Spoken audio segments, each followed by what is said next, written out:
Hello, everybody, and welcome back to another episode of Kobold Chats. My name is Kendrick or Kendo, whichever you prefer, and it is Friday once more, the end of our week, somewhere in the middle of our day.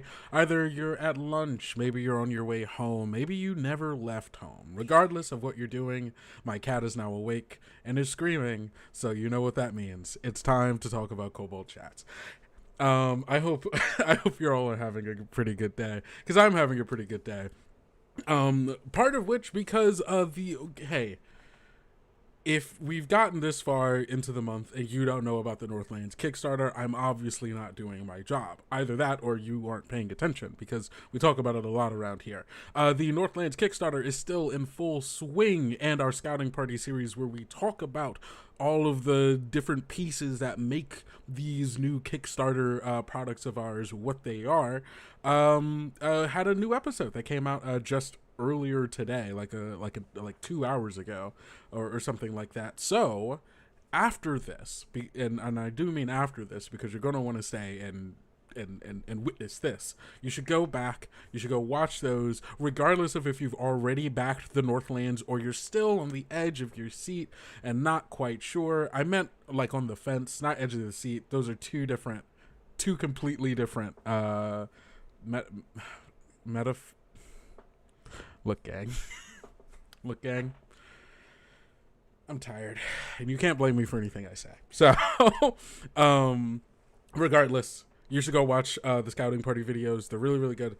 And you get to learn more about, like, today we had a video come out about the new species, the new backgrounds, the new subclasses, and new character threads that are coming in the Northlands Worldbook. We had an episode that came out last week that was talking about the setting of the Northlands, so you have a better understanding if you're not already a Midgard fan, or even if you are already a Midgard fan and wanted to know what are we adding to the Northlands. That's what that video is for. And then next week we've got another video coming out that will tell you all about the spells, equipment, and all of the special tools that the adventurers can be using out in the Northlands and Northland Saga. So go check that out. We're sitting at $186,000, which is huge. Thank you all so much. It genuinely means a lot, because hey, it helps us make the books happen. It helps us be able to make more books in the future, and lets us know what you all are excited about.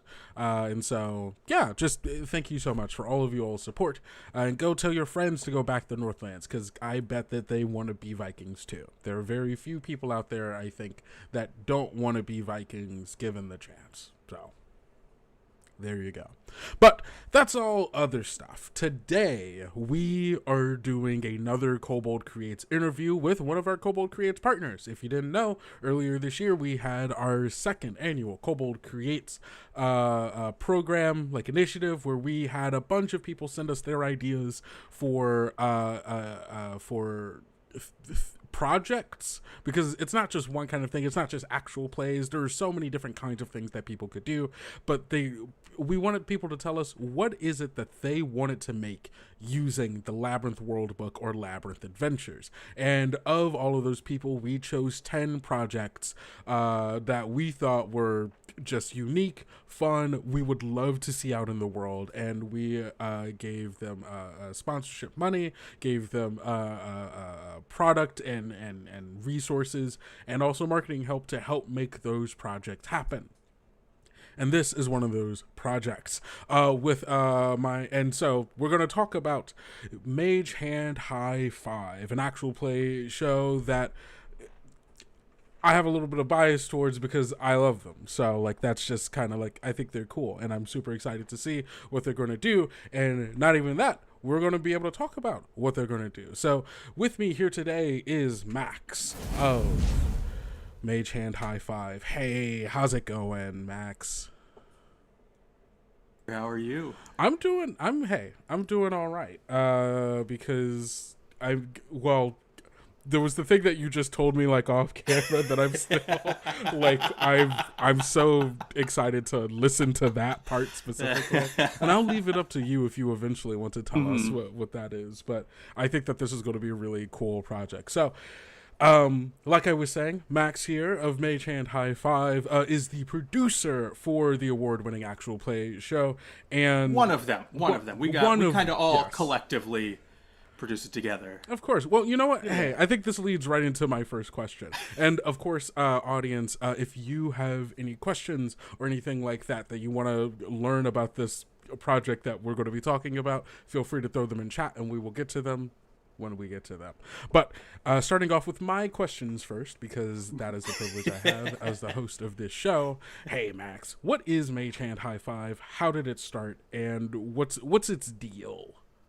Yeah, so Mage Hand High Five is an award-winning queer-led actual play podcast.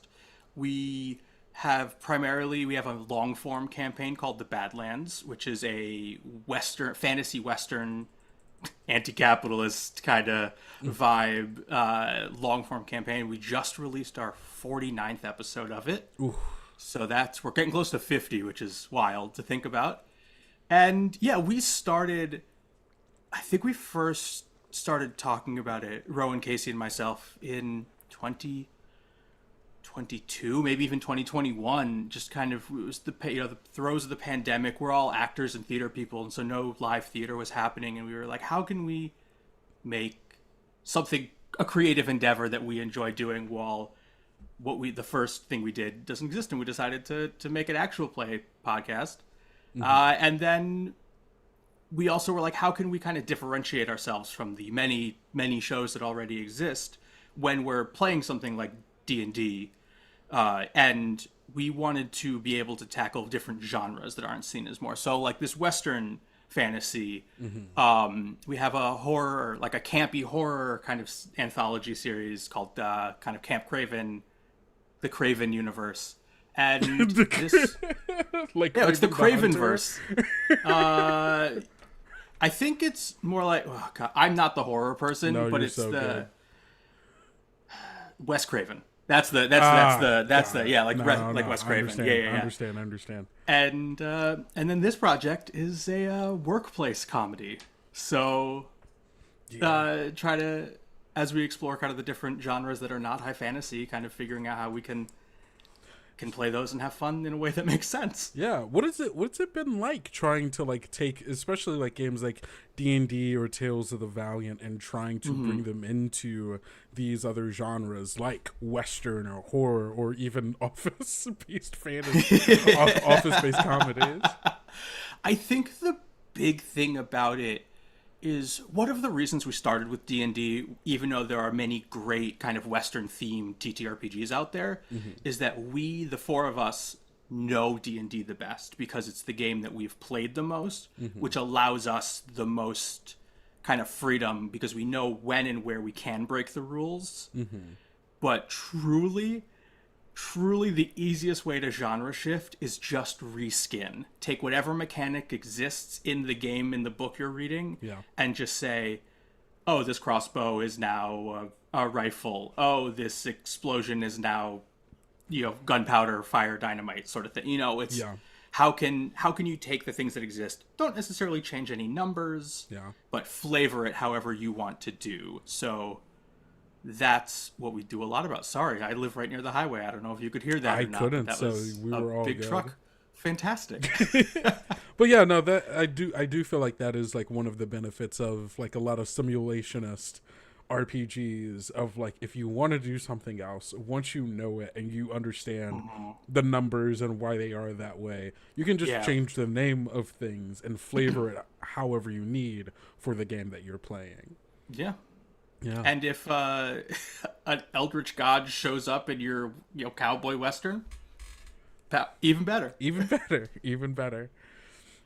So that's like the westerns and the horrors, right? But like, so your new series, Thank God It's Doomsday, is an actual play inspired by classic office comedies like Parks and Rec, The Office, Superstore. Like, what? So how did you come up with this idea, and how did the Labyrinth specifically help inspire it? So when Kobold Press first kind of put out the post looking for submissions, I looked through the preview document, and one of the things that first really stood out to me was the section on the villain faction, the Great Chantry. Yeah. Because there was so much there, and particularly their main goal was to bring about the apocalypse, particularly this one called the Irrevocable Apocalypse. And that was so interesting. So my first thought was, what if we played the villains that are just trying to bring about? So you're still having this heroic adventure, just trying to end the world. And then I thought, what if I take that just one, like, how can I... one step further. What's the next step from that to kind of even shift it a little bit farther away from high fantasy? And I just kind of went, what if, the corporate support staff, because I have, like, a corporate job, it's mostly what I've had, and so if you've ever worked a corporate desk job, particularly an in-office one, they're awful, but they're also amazing. Like, the relationships you make and the stories that come out of them are just some of the wildest things. And you watch a show like The Office or Parks and Rec or Superstore, and honestly, with some exception, most of those I was like, those could happen in the office I worked at. Yeah. Like, you could get your whole team together and have an office Olympics if you want. Yeah. And I thought, what are they gonna do? And that was what really kind of the fun I had in working at an office, which is wild to say, kind of really inspired it. I even called my old boss and was like, what do you remember? Oh, interesting.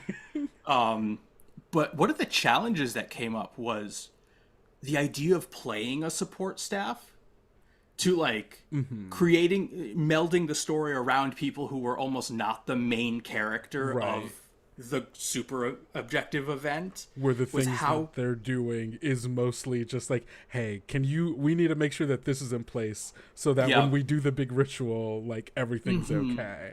Yeah, giving them the stakes and the actions, that their actions matter in the greater story, was, I think, a really interesting kind of challenge to navigate. But I think we did it. I hope we did it. Yeah. So was your interest in having this perspective come from one of the cults who is trying to bring about the irrevocable apocalypse? Like, was that from like, okay, how can we do something that feels different? Or was there anything else that was like pulling you in the direction of like, what does it feel like to work for someone who is trying to bring about the apocalypse? Yeah, I think it was a little bit of both. I think just the character art for Boslara the Sweet, who is the head of the Great Chantry, and kind of that whole villain faction was awesome. I don't know. Shout out to the artist. I don't know who it was, but shout out to the artist. It was really cool. And the idea of there being like this prophecy, and like, we have to fulfill this prophecy. So how do these people help fulfill the prophecy when they're not a part of it? Yeah. As well as making it self-contained to the office. Because I was like, they could go raid a town and then that takes them out. But that's just a normal hero thing to do. How do we make this accounting and logistics and HR and... That's so, I mean, I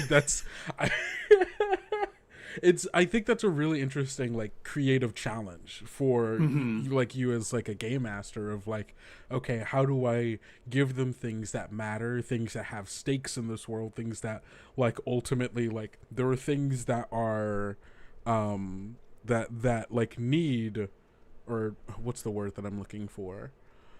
There are things in this world that like their bosses and stuff that the things that like they are doing that necessitate the players doing what they're doing and succeeding in ways that again lead towards the apocalypse technically. But also things that don't just feel like something that could happen in any other game, right? There is something really unique of trying to keep it like, how do we keep that within an office? And honestly, that's my experience working in an office is very much that as well, where it's like, because of the nature of corporate structures, just the bureaucracy, right? The bureaucracy, there's a lot of overhead stuff, there's a lot of like things that are just not on your quote unquote pay grade, and so someone's going to come downstairs and be like, hey, I need you to do XYZ, and you, the person doing it, is like, Why? That was something that was honestly really helpful in this setting, is that because it's only 3 episodes, and so to be able to kind of keep it self-contained and to give the hooks, it was nice to be able to have a boss come down and say, okay, this is what we're doing today. But for instance, one of not to toot my own horn, but something I really liked that I did was like when a long tenured employee, their job becomes defunct, it's like, let's shoot them somewhere else. Like being able to bring something like that that they may not be super what's the phrase, super trained for, that's what their skills are, but they've been there for 300 years, so why would we get rid of them? Exactly. There's so much of this office that only they know because they've been here the longest. The tomes only respond to their particular spell casting. Right. That's really interesting to bring that kind of like thought process of like, what is it like working in a corporate structure where so many moving pieces? Do you have like one or two people where it's like, I'm the only person who knows how to do this, and if I'm not here, this falls apart? Like, what does that feel like in this fantasy world where also, again, the stakes are bringing about the apocalypse? Yeah. Also to like think about how like the idea of the apocalypse is kind of like the everyday. So it's like, it feels like it's this big massive thing that has stakes, but also it's just the everyday life that these people making live. It a little mundane. And then there's kind of, what is it? Not the paradox. Maybe the paradox, but the idea that they're really excited to end the world, the universe. So if they succeed, they're going to just end everything. Right. Do they want to do that? Do they want to? And I love the specificity of the irrevocable apocalypse in comparison to other ones that might be. People might come back from this. This could, give it a couple of like 1,000 years, civilization might come back. Like, it'll be like, things will be different, but it'll be fine. It could grow again. Yeah. The irrevocable apocalypse. No, there is no coming back. It is irrevocable. Love this. I love this concept, especially it feels very. It feels like a fresh twist on the like kind of typical like fantasy adventure APs, or even just like the general, because like I know like hell office comedies are also like its own subgenre of like media, right? Cool. Yeah, or it's like I've seen like animations of like like Satan's executive assistant, exactly, right, like things of that nature, but seeing it like in this specific medium and played out in this way that's very emergent, right? Is super cool. So let's talk about who is your cast, their characters, and like how they fit into the office dynamic of the Great Chantry. Yeah, so I guess we'll just start with we have Rowan McStay and Casey Pappas, who are part of the Mage Hand cast and crew normally. Casey is playing Sonia Grimhart. I gotta remember all their names now. Sonia Grimhart, who is kind of like the manager of the warehouse and is very like pro-union and pro like organization. She's one of the only people that has like, the licensing to do various things like drive the like forklifts and stuff. Yep. Yeah. And I kind of, with that, Casey, who is the GM for the Badlands, is unbelievable at thinking up names on the spot. Like it's a superpower he has, and so I just gave him free reign to be like, what is in this warehouse? And he came up with, oh my god, the Warhammer of Gideon. Don't let it see you. What? That's it. And then moved on. Excuse me. Yeah. Hey, don't let it see you. Don't let it see you. And so we had kind of this like really blue collar warehouse worker who had, like in the TV show The Office, a beef with all of the white collar employees upstairs. Rowan McStay plays, God, what's the last name? Merrick Willoughby, and is kind of like the head of company morale, is in HR a little bit, does remedial training for employees that are about to get fired, literally.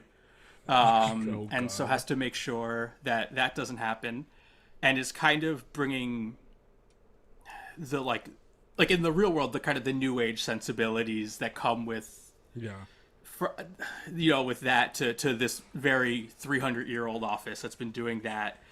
Then, hey guys, we have to. Hey, you seem like you really need to take a mental health day. How can we help you? How can we help you? Hey guys, I was thinking office pizza party. All right, like it's been real tough. Everybody's been doing a great job. You know, our soul collection numbers have been like rising. The bosses upstairs, they're loving it. So we figured we'd give you all a good treat today. We went into the labyrinth. We went into one of the worlds. We picked up some takeout. Here's a party. God. And then we have two guests that are joining us. Robin Ekberg, who is from Dorkspawn, but also many kind of freelance actual play across the spectrum. They are playing Bartholomew, no last name, and they are the assistant to our last guest's character, and is just kind of like really high strung, really wants the apocalypse to happen. And I probably should have done this the other way, because now I have to kind of tease this other character who's their assistant that is not the best at their job and kind of has to make sure that the job gets done, and is, you know, all for the apocalypse, really wants it to happen. And and there's that. And then Shenuk Tessera from My First Dungeon and Many-Sided Media plays Indica, also no last name, who is Boslara the Sweet's child, who has been given a managerial position as a Nepo hire, and Bartholomew is his assistant. And Shenuk brought some of my favorite gifts to this recording process that I have ever been given. Knowing now that Shenuk's character is the Nepo baby of Bosara the Sweet makes what you told me earlier that much funnier to me, actually. Yep. And we've got some NPCs that show up that I don't really want to spoil yet. But yeah, there's just it's a nice array, right? It's like it's pretty spread out as far as like you've got, you know, your person who's working in the warehouse who's got probably a bunch of people under them. You've got the Nepo baby who is probably just making people do things purely because they can.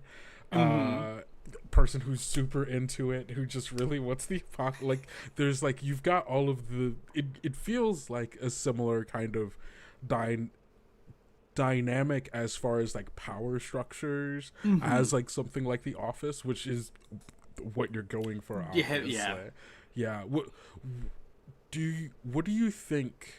I mean, do you think that like all of those different perspectives from like the different hierarchies added to like the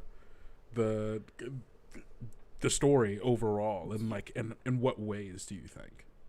Yeah, I think so. One of the things from my acting background is like talking about like what the obstacle is to getting the objective that you're trying to do, and figuring out how you can play that. And when you have a character like Sonia, who's this really, you know, has a beef with the main office staff, and is very sure of themselves going up against Nepo baby manager, like it just like builds itself. You just kind of say, here's your hook for the episode, go, and just kind of let them see where the end, and hopefully have an ending kind of in mind to maybe kind of, you know, lightly steer, because it is a miniseries. But I just making sure that I could put all of these people with someone else as many times as possible was a delight to watch, and really elevated it. That's great. I love that. So I'm just still thinking about Shenuk's pitches that are making it in. He's so funny. He is so funny.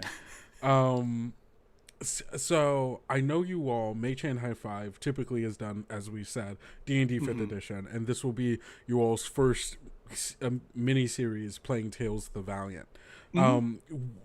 How was that transition for all of you going from 5th edition to TOV? And were there any like things that like, you know, you found that you liked out of Tales of the Valiant in comparison to 2014 D&D at least?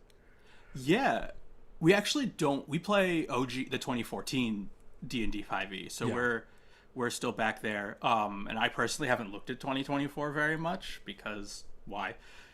Yeah. Sorry. No, hey. Don't say sorry to me. Internet. But it was super easy. You know, the Tales of the Valiant is based on the public, I don't know what the official title is, the public domain base rules that D&D 5e created. So being so familiar, that allowed us, there were some like spell names I know that had to be changed.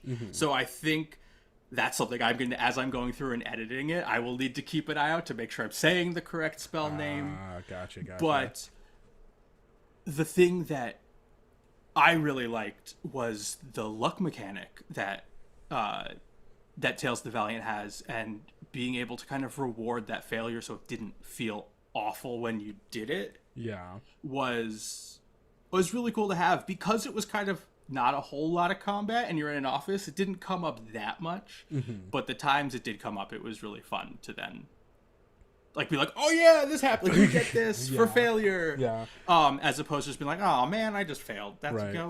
You're up. Yeah, because traditionally it does kind of just feel like, all right, I'm going to try this thing, roll, I miss, well, there goes my turn. I guess I gotta wait again. And like, but even that, like, that nice little gift of like, oh, I get something regardless, it's not completely wasted, and I can also get a little treat, right? I get a little treat, and I can use it later for something else. So I agree, it definitely, it helps there be like a nice momentum to combat and also other things without necessarily feeling like the starting, the stopping of like, okay, I'm going to do this, I fail. Yeah. One of Casey, who plays Sonia, also played a Mechanist, I think is the class. Yeah, I love the Mechanist. Which, as a fan of the other version, I was really excited. You can say the artificer. You can say the names. I don't know. As a fan of the Artificer, and having more kind of intelligence stuff, it was really cool to see an intelligence-based melee class. Yeah. And all of the fun that can come with the Shard of Creation. And every time Casey said the Shard of Creation, I have a background in musical theater. It's what do you got? The Tata Creation from... Oh my god, I know Rowan is watching this and they're going to be so mad at me. The Spark of Creation. Rowan, you better get him. The Spark of Creation is a song from Children of Eden, and so every time someone goes, I go, the Spark of Creation in my head. But yeah, no, that was like super cool because it just gave you, if you don't know, the Shard of Creation basically lets you make any, I think it's like medium or smaller item. Yeah. More or less. And so just to have that at your disposal is such an amazing resource as a player, and such a terrible resource for a player to have as a GM. Right, because they can at any moment, which is like I think a lot of fun, and especially like in like an office type of scenario of like, oh man, we really need some printer toner, paper, we need paper, and it's like, got you, done. It's like, okay, which would make you very valuable in the office. I would ask for so many raises if I could just make anything. Right. Oh my god, how much money you're saving them? I think that they should be easily, you should be getting. Every piece of gold they save comes to me now. But that's good. And like, yeah, I agree. I love the intelligence-based like melee person. The fact that the Mechanist is, unlike the Artificer, like isn't a spellcaster. They can do stuff with magic items and things of that nature, but they're really in your face about it. Which is, I'm not gonna lie, I love also how we didn't really have any combat. We kind of had an alternative combat at the end, that I'm not gonna spoil too much, but like I've used some of the like Monster Vault, is that not the Monster Vault, the Tome of Beasts stuff like previously, and just it feels so much better for how we all play this D&D Tales of the Valiant style game as opposed to how it was written, and is terrifying when they pop up. You're like, oh, I might just kill the party accidentally. They're so good, and they place so good. they bonus actions, reactions. The monsters feel like they are actually things that are there trying to have this back and forth rather than just like a bag of hit points. And they're unique to like that. Like I reading through a Tome of Beasts 2 as I was looking for stuff. Famously in my home game, the Titanoboa, I believe, is in one of them. It's this massive gargantuan snake. Yes. That like you can't look at if it's in sunlight because its scales will be glittering. Like, yes, yeah. And it was, I didn't use it in this, but it was, it's I don't know. Check them out. This is kind of sponsored, but my statement is not sponsored. Go check out Tome of the Beast. Tome of Beast is so, there's a reason so why good. our Tome of Beast series is as popular as it is, because It's so good. the monsters, Tome of Beast 1 was my first non-Wizards of the Coast D&D book, and you can see where that led me. It's like, it's the amount of creativity that comes to the way that monsters interact with the world, and also the characters, and also just the designs. I'm sure as you were looking, I'm sure you've seen the Ogrepeed, maybe. No. Ogrepeed, I think, is Tome of Beast 3. It's either 2 or 3. Oh, I don't have that one. I can change that. Okay. I can change that for you. Don't worry. Thanks. Oops, I moved the thing. There we go. But the Ogrepeed is basically, imagine a human centipede, but it's all ogre parts. Maybe I don't want Tome of Beast 3. No, but you do though, because it's imagine throwing that at your party. Imagine an Ogrepeed in the office just as like a regular guy. Oh, sorry. This is, I don't think we've done this, but this is kind of one of the things that we do at Mage Hand High Five when we do actual plays, is we do a ranking at the beginning of every episode, and it's an arbitrary ranking of things. And Casey, if you're watching, if not, I'll text you later. Where in the human centipede, like the GM ranks the 3 or 4 players, and that would be an absolutely wild one. So the episode we just released had most likely to be named Jason, and so it was just fully vibes based of like, Of who would you be named? Would he be named? Could be named Jason. And so for this one I did all office, themed things, which was a lot of fun. Most likely to spill the chili. Sorry, not like office. Yeah, win the Dundies. Yeah, that's so good. But it was Casey. Casey. Where each player lies in and there was a ranking because it is the end, the middle, and the front. So yeah, you do get to choose, and some of them are better than others, like just objectively. Yeah. So that is what it is. But yeah, God, Tome of Peace books, beautiful, wonderful. Let's see. We only got a couple of more minutes here. I guess I will ask you, and feel free to be as honest as you would like about this. Do you think there's a chance that you play Tales of the Valiant again? I think so, definitely. Just the new classes are so the subclasses that exist, and the fact that there are just so many coming out constantly, just even in the core rulebook to the Labyrinth Worldbook has, I think, one for each. I think it's about one for each, and then our other stuff obviously it gets added on too. And just those are so interesting to use, because personally I'm constantly, when playing D&D, looking through the various third-party sites for like fun classes or subclasses, and if I could just get it from a book, why not? Absolutely. You mean this was play tested and it's bad? And it's not just something I found on Reddit? Great. Yeah. No, I feel you. But yeah, no, I think definitely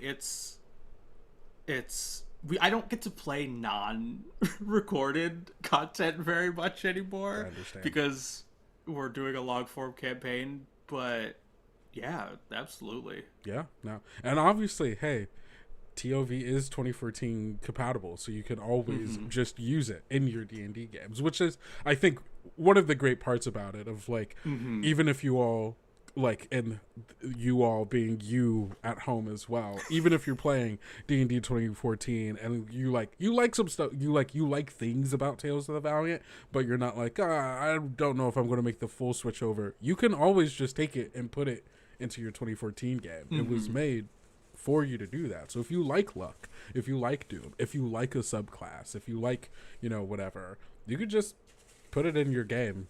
I'm not going to tell. You're not going to get in trouble. It's okay. So when I was reading the book, I was like, oh, there's a mechanic called Doom. And then the fact that in a story about the apocalypse, I was like, this isn't for this story. It was so funny. Just from a name. But here's the thing. And the thing that I love about Doom Points is technically how flexible it is. Because like in our Game Master's Guide, we like add a bunch of new options for you, right?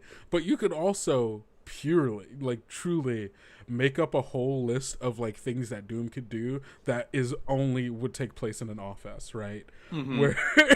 Where it's like, oh, a Doom internet goes out, you know, supervisor comes around just to like be looking around. And, like, God. Someone starts crying at their cubicle. You all have to now write a list of everything you do every day, track everything you do every day, and write it down. An email gets sent out about.